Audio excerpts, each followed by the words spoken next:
why don't drills usually work? The reason why drills, and a lot of people use drills and maybe don't understand exactly what they're doing with them, but a lot of times people will say, oh, we got to do some drills here. Drills normally don't work because drills are a tool we use to reinforce what you already know. Let me say that one more time. Drills are a tool we use to reinforce what you already know. The problem is a lot of times is we don't tell the swimmer what that is for. So it's very important that we explain, why are we doing this? What's the goal here? And not just what's the goal, but why? And I had a swimmer years ago that I used to work with. He was 7 years old, and he had such an incredible comment. And I asked him, what's the difference between a consultant and a coach? And he says, oh, that's easy. And I said, oh, that's great. I'm glad you could explain it very simply. Tell me what it is. And he says, well, my coach tells me what to do, and my consultant tells me why. And that makes all the difference. Let's listen to those last words, which were so important and revealing. At 7 years old, he said, and that makes all the difference. Now, this guy later on ended up being one of he was actually number one in the United States swimming for his age group for 3 years in a row. This guy was phenomenal. But at 7 years old, he understood it makes all the difference to know why. So what happens is, basically, is we start down the road of these drills. So maybe we're using the catch-up stroke or some other thing that we don't explain the reason why you're using that. And I was talking to my coach, Doc Counsilman, years ago, and I was sitting down to dinner with him, and we were actually eating hamburgers and hot dogs, I remember. And he said, John, can you pass the ketchup? And I said, speaking of that, Doc, catch-up, what is the catch-up stroke all about? And he says, the catch-up stroke, that's funny you ask, because I invented that. I said, you did? Fantastic. Can you tell me what that's about? He said, absolutely. He said, generally, what we do in the catch-up stroke is, he says, by the way, have you been using the catch-up stroke through your swimming career? I said, yeah. He says, how long? I said, since I was 9 years old. And he says, now you're 19, you're top 25 in the world, and you still don't know what you're using it for. And I said, yeah, I never understood it. I said, one time somebody gave me like even a stick, and he says, oh my gosh, that's not what that's for. And he says, what were you focusing on? I said, the stick. And he says, that's not what this is for at all.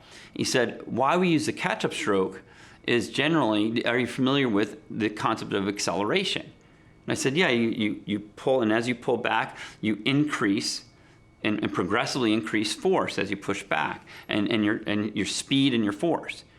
And he said, that's right. He says, great, that's exactly, and that's what this is for. And I said, I don't understand. He says, well, how fast are you moving when you put your arm out there? And you hold it there until the other one catches up. And I said, well, you're not moving. He says, that's right. So you're starting off slow, and you're supposed to finish fast. You start slow and finish fast. And that's what the catch-up stroke does. It allows you to stay slower for longer. I said, wow, I had no idea. And he said, well, how many of those laps did you do like that over the years? I said, probably thousands. And he said, well, what were you focusing on? And I said, I guess what everybody else was focusing on. He says, what was that? And I said, kind of resting. He said, that's right. And he says, now imagine if you were to go back and you were to do those thousands of laps and actually try to help yourself improve. But since you didn't know what they were for, you had nothing to do other than kind of take it easy. He says, if you were actually working on something, you could have really improved. So that's interesting. And so I said, well, what's the drill for then? He says, well, it's to reinforce what you already know. It's not a teaching tool. It's not an education. You're not learning something new there. What's happening is it's used as a cementing process, and it normally doesn't work. And I said, why wouldn't it work? He says, well, the thing is, it's how do we measure success in life? And he says, I'll tell you how I measure it. He says, it's how many footsteps you take and in what direction. And he says, so if you, let's say, for instance, in part of your workout, you do this drill called the catch-up stroke, and you do it over and over again for 5 minutes. And then we go back and we now start to do, because we didn't know what it was for to start with, we start to do our regular stroke again in practice, and we continue. So for an hour and a half, we do our old stroke. And for 5 minutes, we do the differentiated stroke, right? How many footsteps are you taking in the differentiated stroke? And I said, 5 minutes. And how many strokes Are you taking the other way? And I said, you're doing an hour and a half. He says, that's right. He says, 5 minutes one way and then an hour and a half this way. 5 minutes this way and then an hour and a half that way. And little by little, which way are you moving? I said, in the direction of the old stroke. Right. He says, you're actually just slowing down your progress, going the wrong direction. So at least you slowed that down, he says. But he says, if you really wanted to, you have to implement a kind of a life change, or a continuous systematic change, because you're cementing over and over and over again through your nervous system the new pathways. And so if you do a few this way, right? Let's say you do 5 this way and 100 that way, you're still cementing in the old pathway. He said, at least you want to do 60% the new way and 40% or 70%, 30%. The more you go in the right direction, the more the pathway is beaten correctly.